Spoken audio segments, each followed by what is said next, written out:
Fala galera, seja muito bem-vindo a mais um episódio do nosso podcast Ágil nas Trincheiras, um podcast onde a gente entrevista um profissional que está no dia a dia colocando gestão ágil no campo de batalha.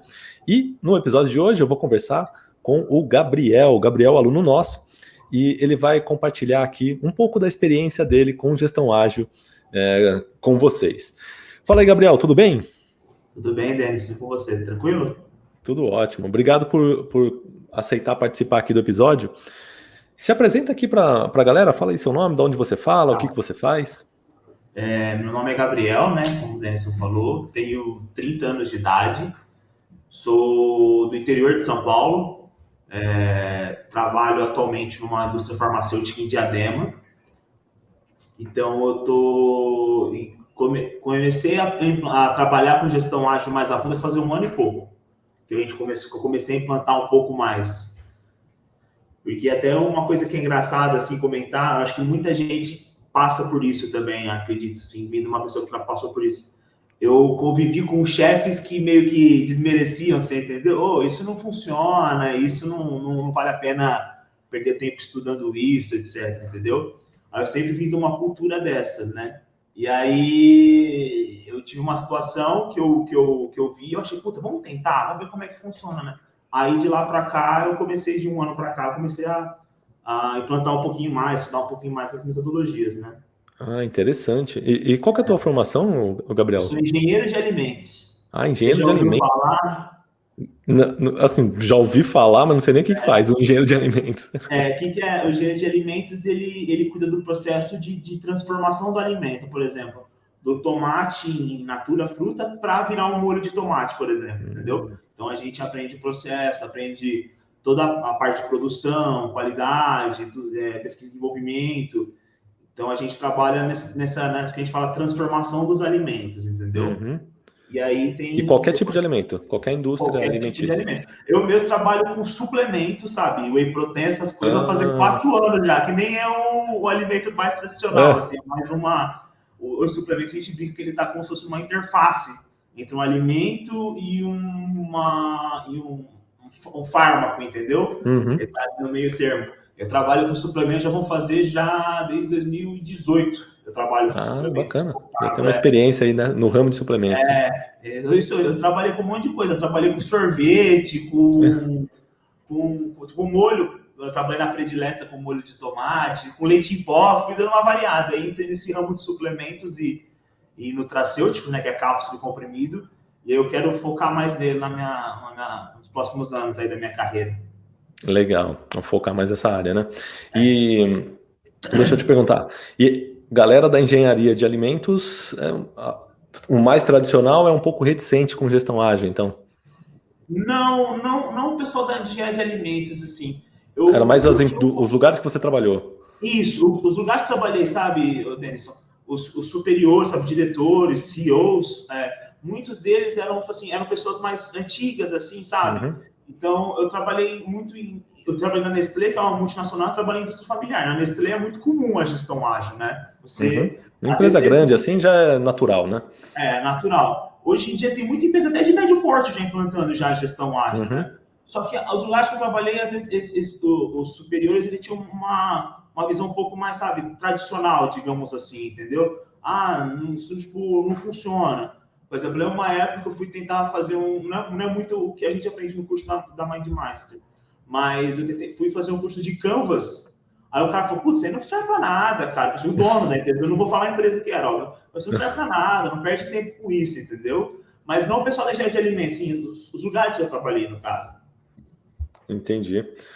E deixa eu te perguntar, como é que você conheceu a gente, Gabriel? Então, eu estou numa etapa de transição profissional. Eu quero, que nem eu te falei, eu quero focar nessas coisas. Eu estou montando uma consultoria, a parte de suplementos, né, nutracêuticos. E quem me indicou vocês foi a minha consultora de processo de abrir e montar uma consultoria, deu para entender? Que bacana. A coach, é que eu odeio esse termo, desculpa, esse termo. Já está bem batido isso. Oi?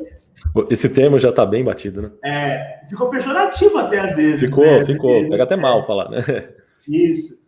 E aí, ela chama Noeli Glese, ela me ajudou um tempo atrás com parte de A consultoria. Noeli é aluna nossa também, né? Ela que me indicou vocês. Bacana. Aí ela falou perdão, eu trabalhei com ela há uns 2 anos atrás para poder mexer sobre currículo, etc. Aí quando a gente decidiu montar a consultoria, eu conversei com ela, né? Ela me falou, eu queria aprender, porque eu tive algumas implantações de gestão ágil, mas muito, sabe, estudo de internet, assim, sabe, vai caçando, vai lendo, vai estudando. E eu falei, eu queria aprender um pouco mais, porque essa consultoria que eu estou montando, ela é 3 pilares, né? Então, ela tem a parte de produção, com melhoria contínua, sabe? Melhorar a produtividade, etc., que eu sempre trabalhei. Pesquisa e desenvolvimento, estruturação do setor, poder enxergar melhor os projetos de P&D. E gerenciamento de projetos, mas não... gerenciamento de projetos na minha área, sabe? De suplementos. Aí ela me indicou, eu acho legal vocês fazer um curso com a Mindmaster, são muito bons, muito didáticos. Aí eu falei, qual que você acha que eu faço? Aí tinha lá Kanban, Scrum. Aí ela falou, não, faz o gestão ágil, porque ele é um pouco mais, como é que pode falar? Ele é um pouco mais para as outras áreas que não sejam mais abrangente. E eu achei muito legal o curso, eu achei muito, muito bom mesmo, muito didático. Ah, que bacana, obrigado, cara. E deixa eu perguntar, depois que você fez o curso, né? Você começou a colocar em prática já? Você consegue colocar no lugar que você está trabalhando hoje ou não? Você só está pondo para consultoria? Consigo. Na verdade, esse conta que eu pra gente como é que é hoje... isso. Tá, eu vou te contar, assim, de todos os que eu já coloquei em prática, né? Quando a gente começou a fazer isso, depois do curso com vocês, a gente deu uma aperfeiçoada na metodologia em si, na ferramenta, né? A gente começou lá atrás a gente trabalhava uma linha de produção lá no lugar que eu trabalho, e aí vamos supor, às vezes você tinha 25 ordens de produções diferentes rolando na fábrica ao mesmo tempo, né? Deu para entender? Você tinha o produto A, B, C, D, dia 24, 25, sabe? Em etapas diferentes, e etc e tal. E a gente não é uma indústria completamente automatizada, você tem aqueles ERP, sabe? Você mapeia tudo onde que tá. É muito, muito simples ainda, né? Produz bastante, só que a metodologia de trabalho é simples. E aí a gente falou, aí você ia falar com o cara, ia falar com o líder da produção, e aquele cara? Não sei, tem que ver onde que tá, já fez aquilo, já não fez, etc. A gente não sabia direito onde que tava cada coisa, né? Porque eram muitos tipos de produtos diferentes ao mesmo tempo. Aí eu tava indo para casa um dia desse e falei, cara, preciso dar um jeito de poder visualizar melhor isso, né? Aí eu vi um post no LinkedIn falando sobre Kanban. Eu falei, cara, isso aqui vai dar certo. Aí a gente pegou aquela coluna, tipo, você tem lá o to do, doing, done, né? O done pra gente, ele é só um done mesmo, você não tem nenhuma... Você faz, às vezes, alguma análise depois, né? Aí o to do, a gente quebrou em todas as etapas do processo. Deu para entender? Só quando já o resultado final. Sim. Então, o processo tem 12 etapas, a gente quebrou o doing em 12 etapas, sabe? Você tem uma coluna do lado da outra. É o jeito certo mesmo de se fazer, né? A gente fala que o mínimo do Kanban, né? É o to do, doing, done, né? É o proto Kanban, mas o correto é você colocar o teu processo de trabalho lá, né? Isso, então show de bola. O doing fica gigante, né? E o to do fica pequenininho, o done também. Aí a gente começou e, nossa, Denison, e eu passei por muitas situações que você fala no vídeo. E eu tento quebrar essas barreiras até hoje. Então, por exemplo, chega um momento, você vai usando esse quadro, no começo tem que ir puxando as pessoas, né? Fala, não, vamos lá, todo dia, vamos fazer reunião na frente do quadro, etc e tal, para poder definir os trabalhos do dia, etc, né? Chega uma hora, depois de pouco tempo, 1 mês, 2, você não consegue mais trabalhar sem o quadro. O quadro, ele é como se fosse o ponto zero. É onde você vai para discutir o trabalho do dia, onde você vai para discutir, vamos supor, o que passou do dia anterior, o que vai ser feito hoje, o que vai entrar, o que não vai. O quadro, ele é o ponto zero de tudo. Então, chega um momento que você não consegue mais trabalhar sem aquele quadro. Deu para entender? É assim mesmo. É isso que acontece. E aí, a gente começou... Aí, conforme a gente foi fazendo o curso, a gente foi aperfeiçoando esse quadro, né? Aí a gente aumentou o to-do, deu uma aumentada nele. O to-do também ficou com algumas etapas também, que a gente, com os processos internos. Aí esse era o quadro da produção. Aí depois do curso, a gente criou um quadro das rotinas do estoque, sabe? As rotinas operacionais do estoque. Então, vamos supor, recebimento, etc. A gente criou um quadro com as rotinas do estoque. Só que a gente deu até uma improvisada, acho que eu acho até legal falar com você, porque assim, o quadro da produção é com post-it, certo? Cada post-it era uma ordem de produção, sabe? Vamos supor, você vai fazer 50 mil unidades do item A. Aí você tinha lá, dentro do post-it, alguns itenzinhos marcados, como se fosse aquelas umas palavras-chave ali. Quanto que você vai fazer, qual que é o formato, sabe? Só umas anotações no post-it, né? Uhum. Só que aí, o quadro do estoque, o que a gente fez? O post-it só não era o suficiente. Então, a gente colocou, vamos supor, uma rotina de recebimento. Você recebeu, descarregou o carro, o caminhão. Descarregou, aí ele está lá, você vai dar entrada no seu sistema. Então, em vez de a gente colocar um post-it, a gente colocou, tipo, aqueles porta-papéis, sabe, de acrílico. Sei. Aí a gente colocava a nota fiscal dentro. Entendi. Entendeu?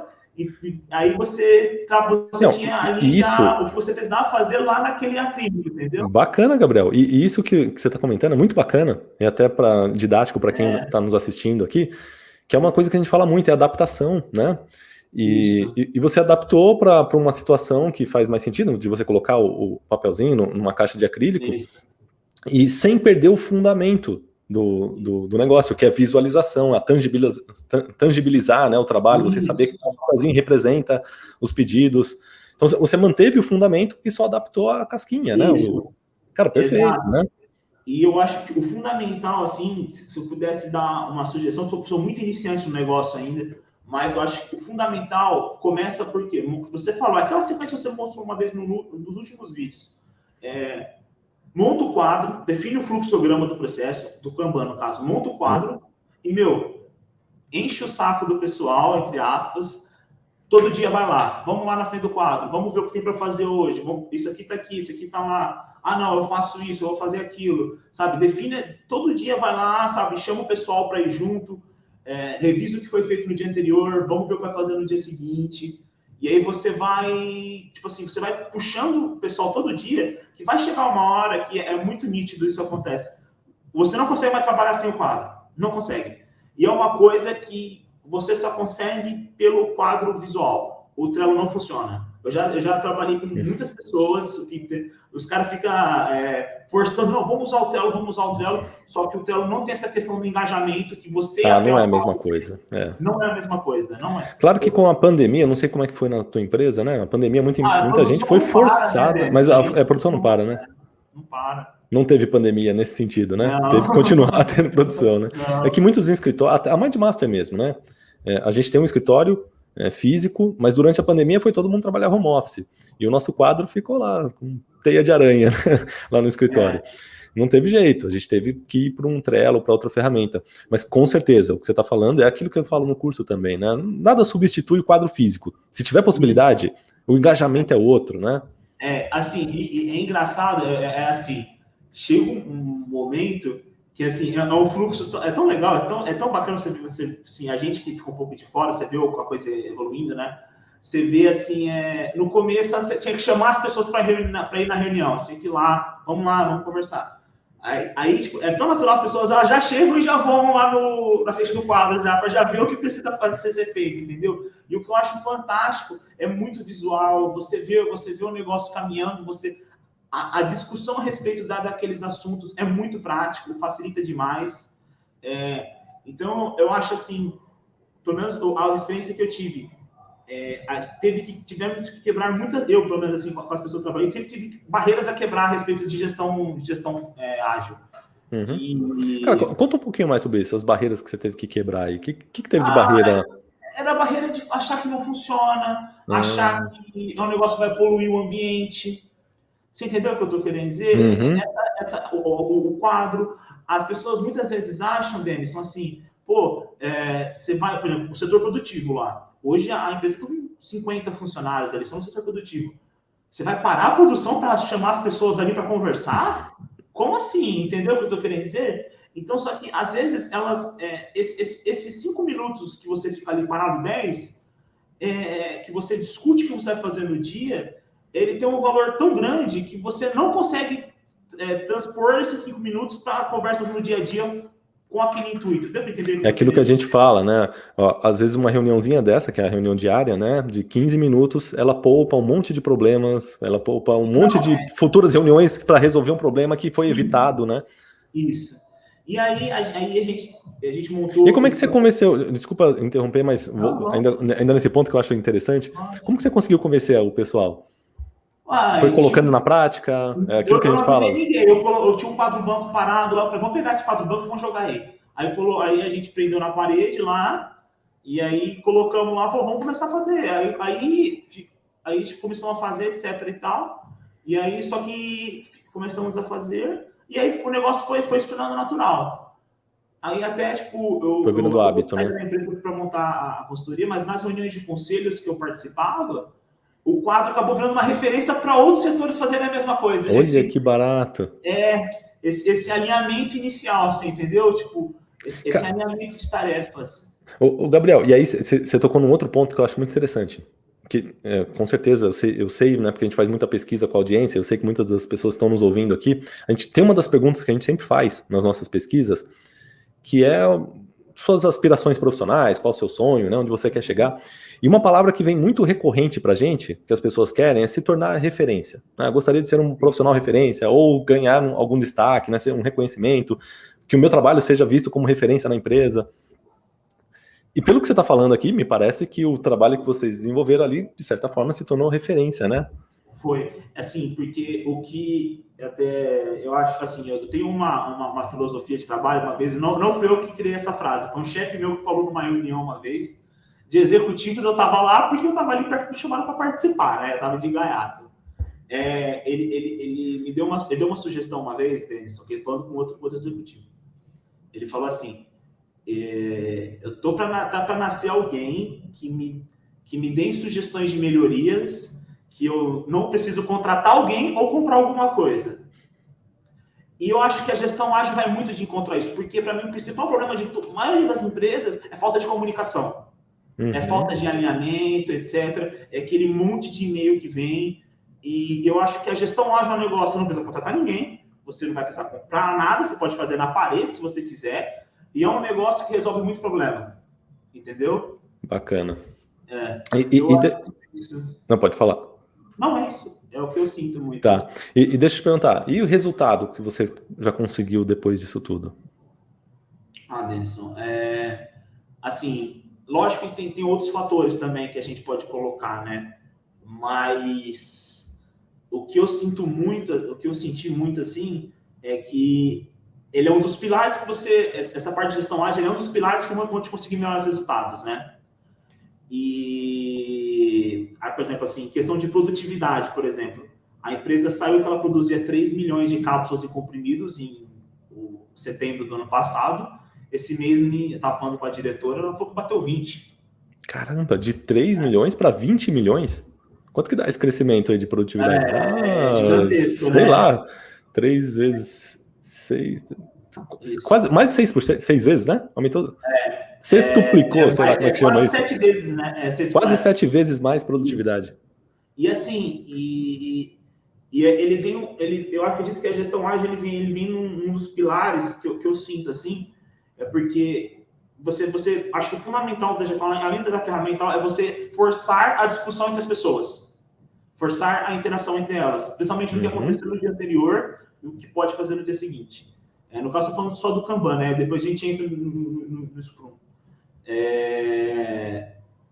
E, Denison, ela força muito isso, e você forçando essa interação, vem um negócio que qualquer empresa, em qualquer setor poderia ter, nem só na engenharia de alimentos, que é o que eu trabalho, ou pode ser outra coisa, que você cria uma mentalidade de melhoria contínua. E eu acho que a gestão ágil é fundamental para você conseguir isso. Você criar essa mentalidade de sempre buscar melhorar alguma coisa, entendeu? Eu acho que a gestão ágil consegue muito isso pela interação entre as pessoas. Aí você força a interação, força elas conversarem entre si, discutir melhores resoluções, e aí você consegue melhoria de tudo que você quiser. Você consegue... E deixa eu perguntar, clima organizacional, clima do time, você sentiu alguma diferença? Então, eu queria até ser legal você comentar isso, que eu tenho alguma coisa para te falar. Sobre a questão de discutir coisas do dia anterior. Eu senti muita dificuldade na época, quando eu estava muito presente nas reuniões, foi até uma coisa na época que eu conversei com o líder, tipo, a gente cortou. Às vezes, quando você repassa as coisas do dia anterior, muitas pessoas, dependendo de como é o time, acaba criando um clima de competitividade. Não sei se você já ouviu isso. Normal. Então, eu acho que assim, às vezes você tem que falar como foi o dia anterior, óbvio, mas assim, até se você for exaltar alguém na frente dos outros, na frente de todo mundo, vai gerar esse clima de competitividade. entendeu? Isso é um problema que foi recorrente até. Legal. E como é que vocês resolveram isso? Ou ainda não resolveram? A gente parou de falar de algumas coisas, entrar muito em detalhes do dia anterior, você entendeu o que eu tô querendo dizer? Entendi. Só se for uma coisa, a gente colocava, às vezes, a gente não, a gente evitava elogiar pessoas, elogiava o setor como um todo, entendeu? Vamos supor, o setor de processos A, que tem 5 pessoas. A gente não elogiava pessoas em particular, elogiava como um todo, e se tivesse um problema como um todo, chamava esse setor de lado depois da reunião e conversava com eles sobre aquele assunto, entendeu o que eu tô querendo dizer? Entendi. Bacana. É isso mesmo, né? É aquilo. A gente sempre busca trazer para o grupo, né? E menos coisas individuais para evitar esse clima de competitividade, né? Que não é saudável, não é bacana, né? Legal. E deixa eu te perguntar, o Gabriel. E aí tem um outro ponto que eu sei que muita gente tem essa dúvida, né? Que acha que gestão ágil é coisa de TI. Você já teve essa dúvida também? Porque você não tem nada a ver, né? Você não está colocando nada em TI. Não, porque eu acho que assim, eu acredito que ela é uma ferramenta. O que eu acho que é importante você ter, que assim, uma opinião minha, tá, Denis? Eu não gosto de nada quando a pessoa é tipo xiita sobre o assunto, entendeu? O xiita da ferramenta, então não tem que ser assim, tem que ser assado, Se você adaptar ela para a sua realidade, você tem que ter o conhecimento dos fundamentos, você adapta aqueles fundamentos para a sua realidade, ela pode ser aplicada em qualquer setor, pode ser aplicada na sua casa, se você quiser, na sua tarefa pessoal, qualquer coisa. Bacana, show de bola. Tanto que você está aplicando numa fábrica de suplementos, né? E ganhou produtividade, né? Quanto que aumentou? 7 vezes, né? Aumentou a produtividade da fábrica, melhorou um monte de transparência. Uma coisa que eu acho bem legal, assim, dessas discussões que a gente fazia do dia anterior, é lógico, né? Aquela polida que a gente foi dando com o passar do tempo, tantos de problemas que a gente conseguiu resolver discutindo com as pessoas, entendeu? Porque uma coisa que eu sinto, que eu sinto muito, assim, a pessoa que tá ali, o que a gente chama os membros da equipe ali, né? São eles que estão como é que chama ali na linha de frente. Então, eles que vão saber dos problemas, o que tem de problema ou não. Uhum. Então, é muito importante a gente escutar eles, entendeu? E tentar traçar soluções até pelo que eles mesmos passam. Porque eles estão na linha de frente, eles que sentem muitas dores do processo, né? Bacana. Ô, Gabriel, e deixa eu te perguntar, colocando tudo isso em prática na empresa, né? Deve ter, eu imagino que fez. Você até comentou, né? A diretoria chamou atenção ali nas reuniões de conselho. Você, Gabriel, como profissional, você se sentiu mais valorizado? O que aconteceu? Nossa, eu me senti muito valorizado, porque é uma coisa que, assim, em questão de me sentir valorizado, assim, sabe? Eu queria reconhecimento. Reconhecimento? Teve algum reconhecimento? Assim, é um reconhecimento, assim, eu acho que, assim, Denison,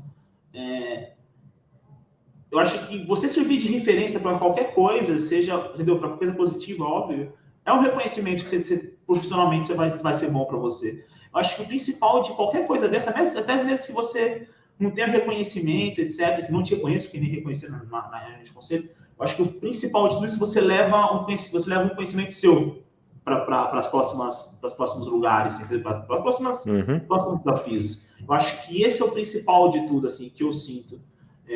Se você for tentar implantar uma gestão ágil e não der certo por qualquer motivo que seja, você vai levar uma experiência que você vai ser legal para frente, entendeu? Com certeza. Mas é bacana, né? Você ter esse reconhecimento e crescer. E assim, até um outro passo, já emendando aqui a próxima pergunta que eu ia te fazer, né? Dos seus próximos passos. Você vai pegar esse conhecimento agora e vai criar uma consultoria para você poder passar isso para outros lugares, né? Isso, ele é um dos pilares, assim, que eu sinto, assim, Denison, que nem eu te falei, eu acho, assim, pouquíssimas empresas, acho que nem 5% das empresas têm capacidade de ter um Scrum Master, assim, sabe? Uhum. Então, eu acho que é legal a gente treinar as pessoas, ensinar elas como fazer essa reunião diária, você entendeu? O que ela tem que dar atenção. E a ideia, assim, é usar essa ferramenta, a gestão ágil, para vários tipos de processos são aplicáveis na minha realidade. Então, por exemplo, estoque, que eu te falei, o quadro de produção, a gente montou também um quadro de pesquisa e desenvolvimento. Então, vamos supor, a gente tem as etapas de pesquisa e desenvolvimento, etc., que é onde se aplica muito mais aquela questão de WIP, sabe, os WIP limits, etc. Se aplica muito mais aos impeditivos do que no próprio setor de produção, que é muito mais dinâmico do que o setor de P&D. Se aplica muito para tudo isso. Então, é isso. Legal, bacana. E deixa eu te perguntar, que dica que você dá para quem está começando, para quem quer começar a aprender? Que dica que eu dou? Nossa! Eu sugiro você fazendo o curso de gestão ágil, que foi o que eu fiz, por exemplo, começar pelo Kanban. Não entra no Scrum ainda, não entra nos OKRs, etc. e tal. Eu acho que é um pouco mais elaborado, sabe? Um pouco mais complexo. Eu começaria pelo Kanban, porque muitas pessoas, até tem um exemplo do RH, dentro do setor que ela trabalha, tem rotinas que são operacionais, rotinas que não são operacionais, né? E dentro do setor que a gente trabalha, a grande maioria das rotinas são operacionais. Então, eu acho, a dica que eu dou, começa por um quadro Kanban, identifica qual que é o maior tipo de processo, qual é o processo mais representativo que você faz naquele setor. Identificou o processo, sei lá, o processo XPTO. Identificou esse processo, vamos lá, desenha o fluxo com todo mundo, chama todo mundo na mesa, falou, tive uma ideia, vi isso, pega uma cartolina que seja, monta os post-its do fluxo, monta o quadro e reunião diária. A dica que eu dou, eu acho que é a... Bacana. Começa por aí que vai dar certo, né? Kanban, reunião diária. Com certeza. Eu acho que é aquilo que eu sempre falo, né? Você tentar mudar tudo e colocar um monte de reunião, um monte de coisa, você só vai gerar resistência e não vai conseguir, né? E muitas pessoas têm muita resistência, principalmente essa questão de burocratização das coisas, né? Então, copiando o que o Fogaça fala, o Masterchef, menos é mais. Então, começa pelo mais simples e aí você vai ter muitos resultados. Eu acho que só com isso já vai ter muito resultado, né? Bacana, show de bola. E uma outra dúvida que eu esqueci de perguntar na hora que você comentou. Eu lembro que você comentou que você já estava pesquisando sobre gestão ágil antes de fazer o curso com a gente, né? Você já tinha visto alguns vídeos, alguma coisa, depois você fez um curso, e aí no curso tem todo um método, né? Tem toda uma sequência. Qual a diferença de tentar fazer só vendo vídeos pela internet ou depois, né, seguir o método do curso? Eu acho que tudo que a gente vê na internet, seja YouTube, etc., qualquer coisa assim, principalmente YouTube, ele serve como introdutório. Eu acho que, assim, por exemplo, a metodologia que vocês ensinam, principalmente uma aula que você deu, eu lembro muito você dando essa aula, como você liga o OKR junto com o Scrum para poder montar um quadro, aquilo não tem em nenhum lugar. É só a metodologia que vocês ensinaram, eu senti muito, assim, entendeu? E o que eu sinto muito, assim, da parte de gestão ágil, os caras iam explicar Scrum e não entendia nada. Também era uma bagunça. Aquele monte de reunião, ela falava, gente, o que é isso aqui, cara? Pelo amor de Deus, meu. Isso aqui eu não vou conseguir. Não, você imagina assim, você chegar para o CEO de uma empresa ou para um diretor, o cara, até o mesmo gerente, o cara tem uma infinidade de coisas para resolver, uma infinidade de pepino. Aí você chega lá, speech planning, speech não sei o que lá, o cara fala, meu, amigo... O que você tá falando, né? É grego isso aí. Tá falando, cara, não. Tipo assim, então, assim, até na maneira que eu escrevi... desculpa, Nelson. Na maneira que eu escrevi, por exemplo, assim, reunião de planejamento das tarefas da semana, entendeu? Tipo assim, umas coisas mais simples, entendeu? Eu senti muito de vocês, assim, a metodologia de vocês é muito forte. Foi o que eu mais senti. Bacana, show de bola. É importante e deu resultado, né? Sim. Legal. E deixa eu ver o que mais que eu tinha. Deixa eu dar uma olhadinha aqui na pauta, que eu sempre tenho algumas perguntinhas que eu tenho que fazer que eu esqueço. Eu tento fazer de cabeça, depois eu esqueço. Deixa eu ver se tinha mais alguma coisa aqui que eu perdi. Esqueci, ó. Tinha mais uma coisa para perguntar. Quando você decidiu, né, fazer o curso com a gente, tinha, ou melhor, antes de você fazer o curso, tinha alguma coisa que te impedia? Você acha? Alguma questão, que tem gente que, puta, sei lá, eu não tenho tempo, ou não tenho dinheiro, ou depois eu vejo isso. Sempre tem alguma coisa que impede, né? E provavelmente tem alguém aqui nos ouvindo que tá aí enroscado com alguma coisa. Tinha alguma coisa que te enroscava, que você superou e falou, não, para, besteira, é isso? No meu caso, era tempo. Tempo era o principal impeditivo, sabe? Porque quando eu vou fazer um curso, eu sempre me procuro me dedicar 100%. Então, eu faço uma infinidade de anotações. Se for possível, eu salvo o vídeo. Aí eu pego essas anotações e digitalizo. Então, para mim, a minha principal dificuldade foi o tempo. Entendeu o que eu tô querendo dizer? Bacana. E aí, como é que você arrumou o tempo? Que nem eu te falei, eu tô nessa fase de transição, então eu tô meio que desligando o trabalho que eu tô para me dedicar a montar a consultoria. Então agora eu estou conseguindo dividir meu tempo bem, eu estou dividindo meu tempo bacana, metade eu bacana. dedico a estruturar a consultoria, e outra metade eu me dedico a me reciclar profissionalmente, entendeu? A atualizar de estudo, etc. Aí a parte de gestão ágil foi uma das pessoas que queria me... Show de bola. Bacana, Gabriel. E quais são os seus planos daqui para frente? Pra gente... Bom, eu me formei em 2016. Depois de 5 anos eu voltei a estudar, né? Assim, a me aprofundar um pouco mais. Então, meus planos agora para o próximo, até o final do ano, concluir. Eu estou fazendo uma MBA no MIT, na Massachusetts Institute of Technology, de fundamentos de manufatura. Obrigado. Eu estou fazendo esse MBA lá. E é uma MBA muito puxada, cara. Muito, muito, muito puxada. MIT então, é outro nível, né? Não, só que assim, é uma coisa de outro mundo, assim. Modelos matemáticos de otimização de processo, umas coisas assim, que a gente não vê, acho que, em nenhum lugar.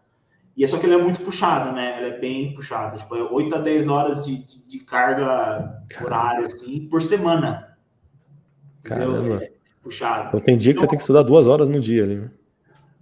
Se você está fazendo um módulo só, que é um módulo. Então, só que o programa dele é 2 módulos a cada 2 meses, né? Então, hoje, por exemplo, agora eu estou fazendo um módulo de supply chain e um módulo de controle de processo, esses 2. Então, meus planos até o final do ano, eu termino com a empresa que eu estou agora, no final de agosto, é me dedicar a estruturar a consultoria em si e dar uma boa alavancada nessa MBA do MIT. Bacana. Bacana. Cara, tem bastante coisa legal para fazer aí, hein? Tem. Show de bola. Então, obrigado, Gabriel, pelo papo. Gostei muito de te conhecer. Tenho certeza que quem nos assistiu ou quem nos ouviu aqui no podcast, né, também deve ter gostado muito dessa entrevista. Como é que a galera te acha para se conectar com você? LinkedIn? Eu tenho o LinkedIn. Se vocês digitarem lá no LinkedIn Gabriel Gimenez Carpo, você já vai me achar já. Tenho meu e-mail, tenho meu celular. Não sei se tem algum jeito de passar isso pro pessoal. A gente coloca na descrição do episódio os teus contatos, então. Quem quiser fazer o network, trocar uma ideia aí, a gente com certeza. Então, ainda mais você vai abrir a consultoria agora, né? Quem sabe até aparecem uns clientes aí. Quem sabe, né? Bacana, Gabriel. Obrigado, viu, pelo papo. Gostei muito de te conhecer. Imagina dessa. Eu que agradeço a oportunidade aí. Show. E obrigado a todos que nos ouviram ou nos assistiram até aqui. E a gente se vê no próximo episódio. Um abraço. Seja ágil.